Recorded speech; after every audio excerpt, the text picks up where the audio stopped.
Like ourselves. We have a line of reporting, so coaches. Yes, he did that. Yeah. Because he died a few days before his 20th reached to. I have no questions. Unless you can excuse. No, no objection. Thank you very much, Ms.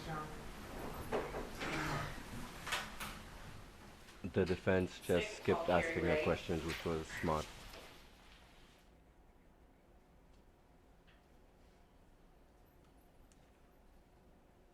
Oh man.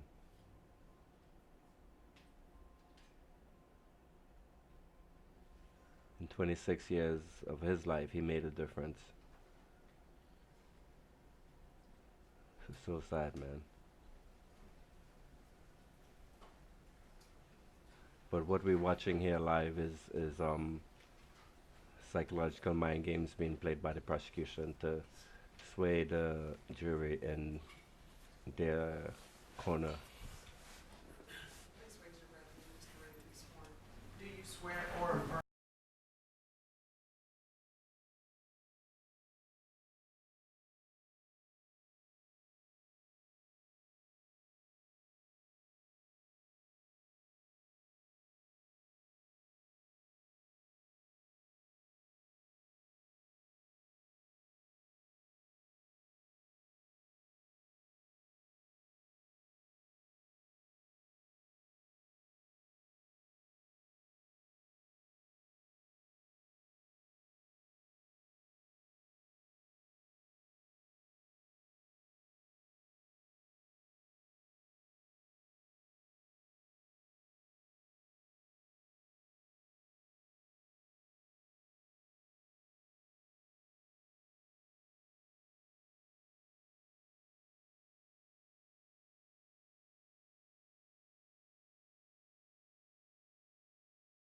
Affirm that the testimony you will give will be the truth, the whole truth, and nothing but the truth, so help you God.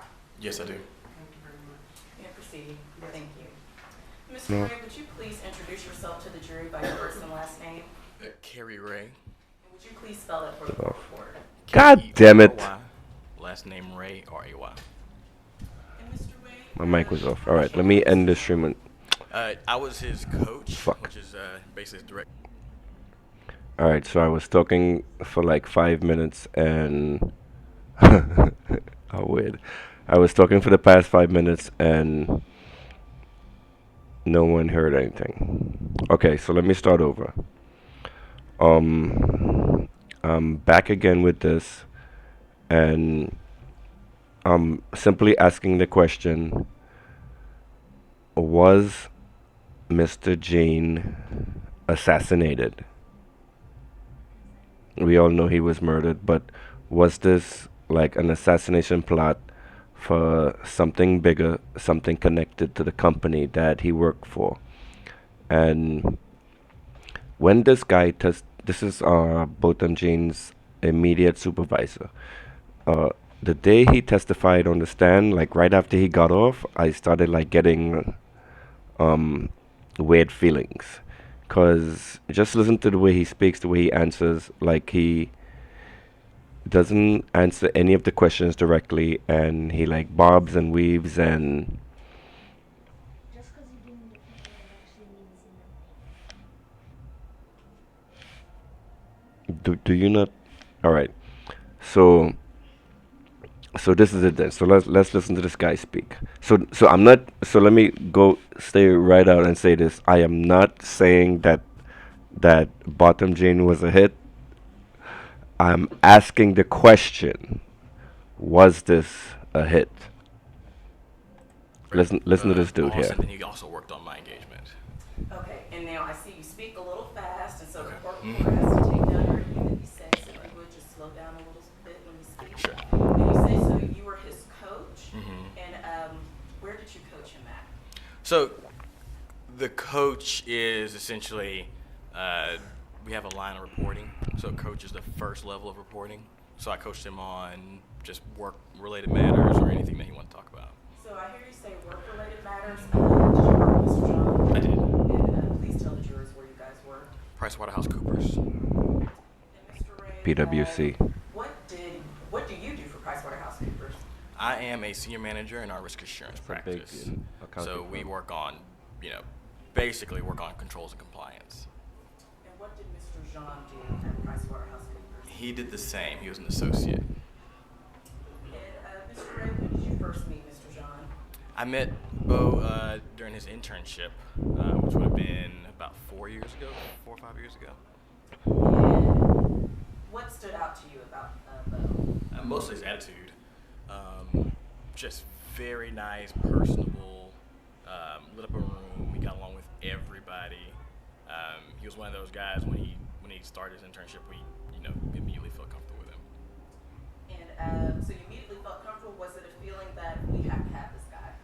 Oh, well, for me it was definitely. And, please explain to the jury why you felt that way. Yeah, well, I mean, what we do is very relationship focused, so we work with a lot of different people. And not only was he very personable, he was also very sharp. And what do you mean by very sharp? He Because was A very good accountant. What exactly do you do at PricewaterhouseCoopers? He used to find the shit out. I mean, we do a lot of That different nobody things. wants so to when I say find. he was sharp, he's very intelligent. So if you just think about an auditor. I mean, I know most of you guys have heard that term. We're an auditor, just not. We focus on a bunch of different regulatory and compliance matters. So High level it's, shit. A field where you need to use your brain a lot and you need to solve problems. Yep. And he was very good at solving problems, as Finding well shit as out. working with the client. And so you said that you were his coach. Hi, What were Keisha. you helping to coach him on? Right. So everybody has a coach. I have a coach, but it's basically just you're developing. I've got 3 or 4 of them, and you develop them through their career. So you want to encourage things that they do very well, and then you want to help them work on the things that they don't do so well. And was Bo the sort of man or employee that did things well? He did things very well. Was he receptive to criticism if there was something that he might need to work on?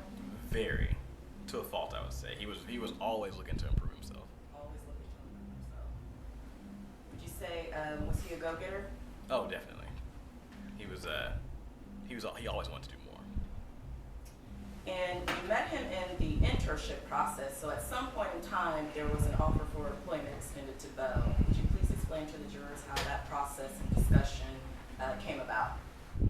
Yeah, so I mean, you do an internship, depending on what university or program you're in, determines when you do your internship. In his case, it was his junior year. So yeah, he received an offer, soon after or before his internship ended. So in many cases, we'll offer a full-term employment at the end of the internship. And is employment with PricewaterhouseCoopers competitive, would you say? Oh, very. What were, I guess, around the office, if you could help explain, what was Bo's typical day like, if there is such a... Listen to this answer. PricewaterhouseCoopers? So there aren't a lot of typical days. I guess, but a general day would be, so we'll have, so we go through different phases, but a typical day might be he shows up to the office or to the client site, give me or whoever he's working for on the engagement an update, and then for the rest of the day he'll be working, through his engagement. So he'll be meeting with clients and completing his deliverables, so that we can deliver our work. And what was Bo's specialty?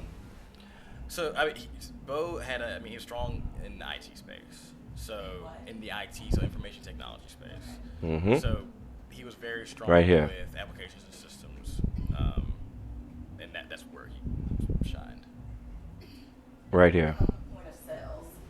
I don't Yeah, so understand and what that's word this part of guy is the talking about, and the I'm in IT space. But IT. yeah, so there are That was there my were some initial certain reaction things when I where you first work listened to on this different dude. applications. Because The POS he system may be one of them, but that's definitely an area where I would look to ah, him for his expertise. POS. And would Look you at say that. Bo made an impact on PricewaterhouseCoopers and specifically the Dallas location? Yes and yes. I mean, his impact on Dallas location was outsized, right? So, I mean, everybody knew. I mean, a lot of people knew Bo, Ah, and anyone who knew Bo had a very high opinion of Bo. It's just because of the type of man he was.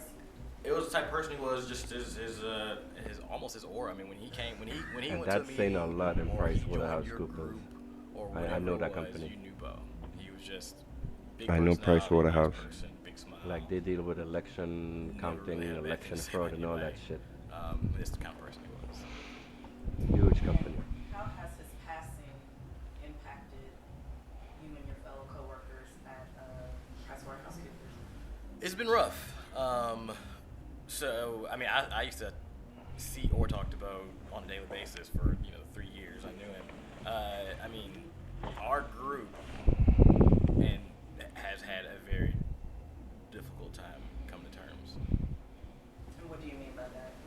It's just not not seeing him on a daily basis, or not having that guy to lift you up. I mean, it's been tough.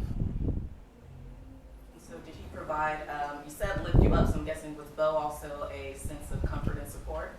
For me and for many others, definitely.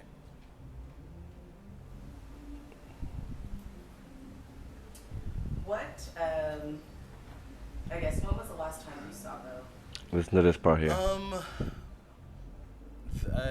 Probably. I mean, the week he died, I saw him that week, or the week before. So I was at a conference the week he died, but we spoke every day while I was away. That's just that was our relationship. So he worked on my engagement. We spoke by phone, text, emails, and I just remember sending him a few messages on the plane while I was getting ready to take off that night, and I know by the time I landed, he was no longer with us. Wow. Wow. Wow, man. Wow, wow, wow.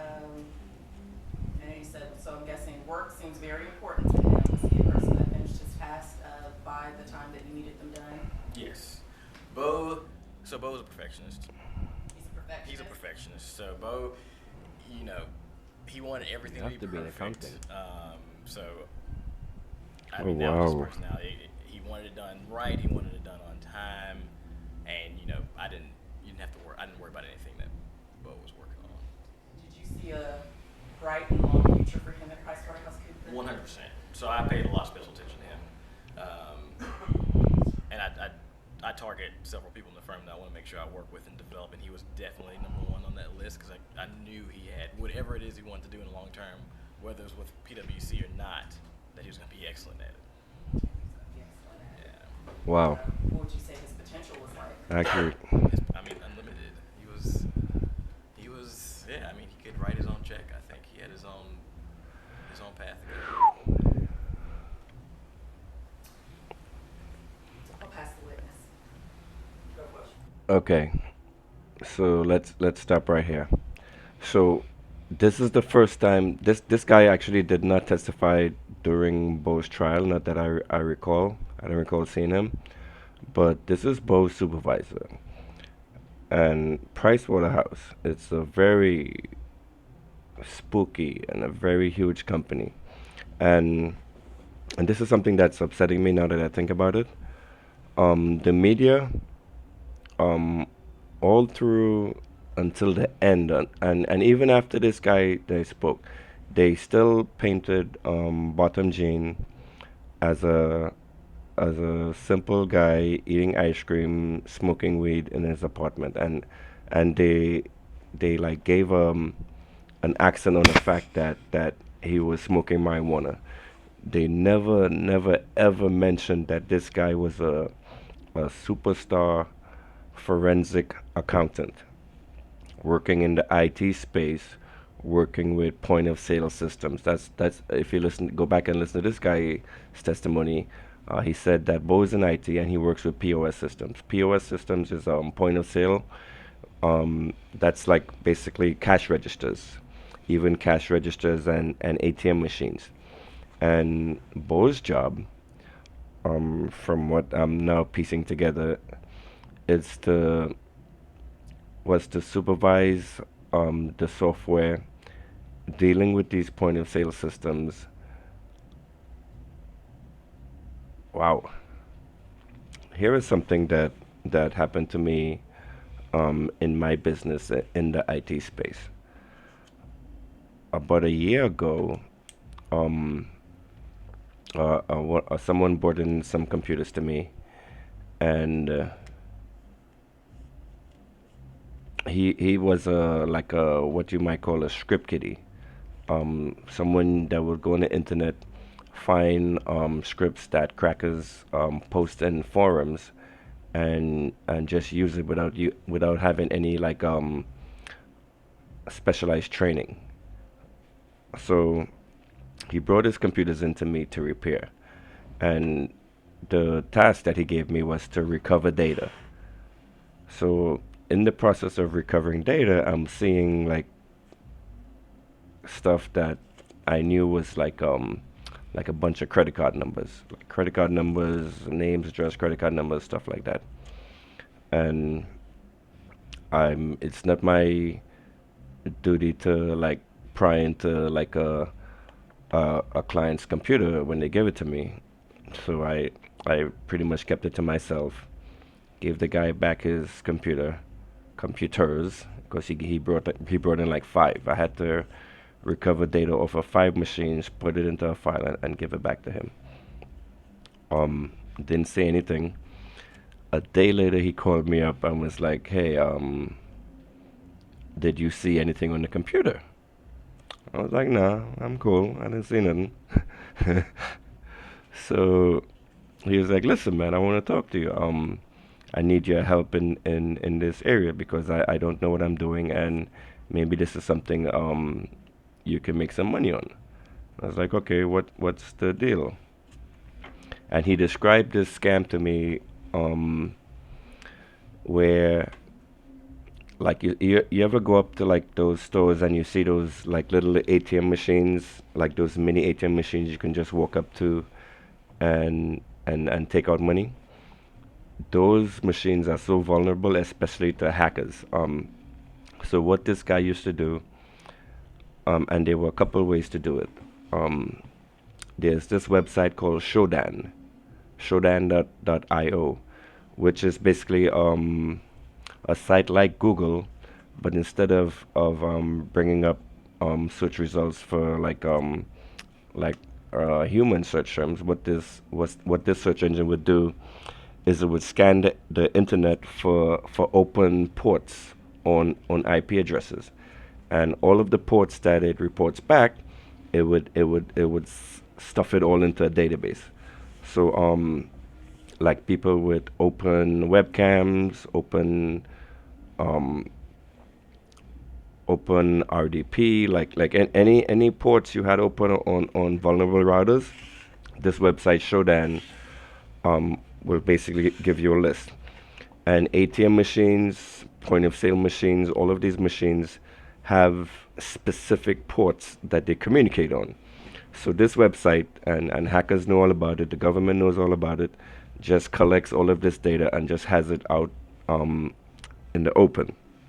So what the guy was telling me is they would look for ATM machines with this open port.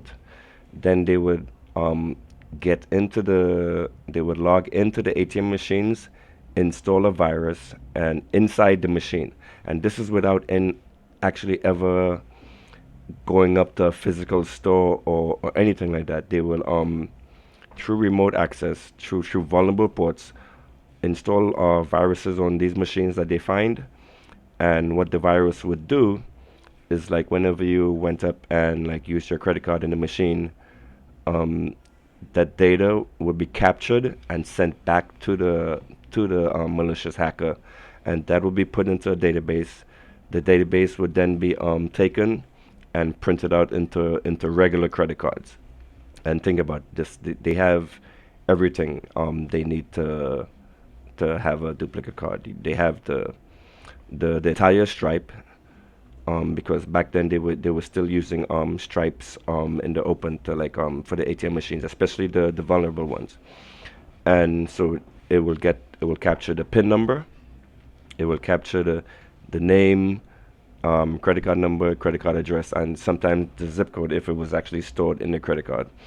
This is nothing like you guys have ever seen, ever heard. I don't even know if I should be talking about it right now. Like you guys may know, the stuff where at the ATM machines where hackers would go and they would take like a plastic cover and put the cover over the ATM machine, and that would basically and then they will attach a camera, and when you put your card in, it captures the data. That's an actual physical device. This guy took it to another level with the stuff he was telling me, with what he was doing with actual ATM machines. And there's a special brand of ATM machines that are vulnerable. So I'm just, hopefully they patched it. It's 2 years ago. So hopefully they patched this. So anyway, my whole point of this is Botham Jean was working for a company that actually audits and monitors these types of systems.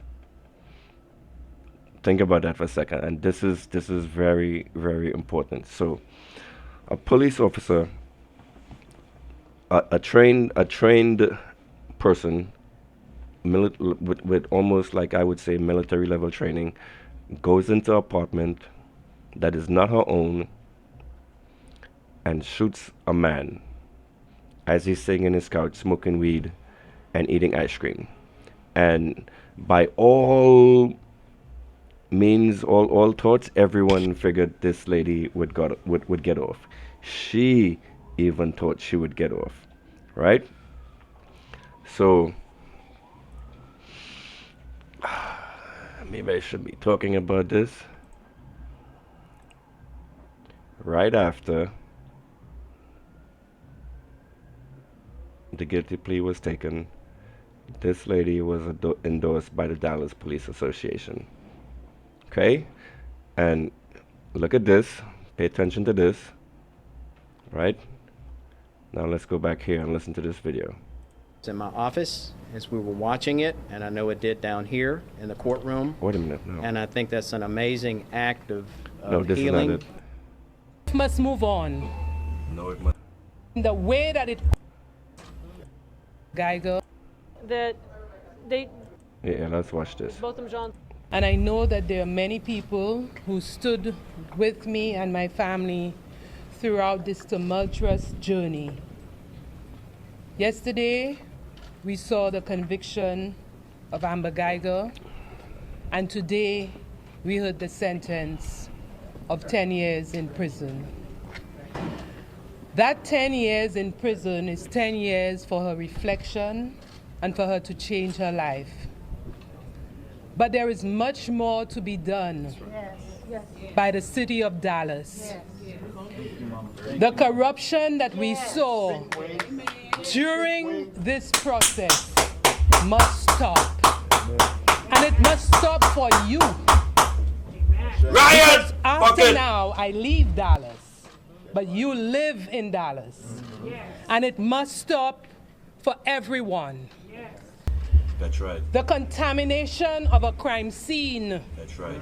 that we saw Speak up, coming baby. out of Speak this up. case is one that must never happen again. Speak up. The poor training or the poor use of what should have been training Speak up. is what we see coming out of this Here case. comes the fire. Here comes the fire. That should never, ever happen again. amen. And Amen. if this was Preach, applied sister. Preach. in the way that it ought to have been taught, my son would have been alive You would have today. been alive today. If Amber Geiger was trained not to shoot in the heart, my son would be standing here today. He was no threat. He was no threat Shame. to her. He had no reason to pose a threat to her because he was in his own apartment, in his sanctuary, That's right. in the place in which he paid a lot of money to be in. Yeah. He paid rent to be there. A lot of He fucking had money. every right to be there in whatever state he was in. Yet Right. still, out his privacy was violated. Violated. She intruded on him. And that was not enough. She killed him. That's right. Cold-blooded. Cold-blooded. Dead. Our life must move on. No, it must not. But our life must move on with This is the change. problem. That's right. You gotta fight first. There's gotta be a better day. I agree. And That's that what I better just day said. starts with each and every one of us. That's right. The city of Dallas needs to clean up inside. Right. The Dallas Police Department has a lot of laundry to do. The Texas Rangers need to know who's on board. Speak up, baby. And every single one of you, citizens of Dallas and Media. residents of Dallas, need to know what to do to get your city right. That's right. Thank you. Thank you. Thank you for your son, No questions. Thank you. We love you, Mrs.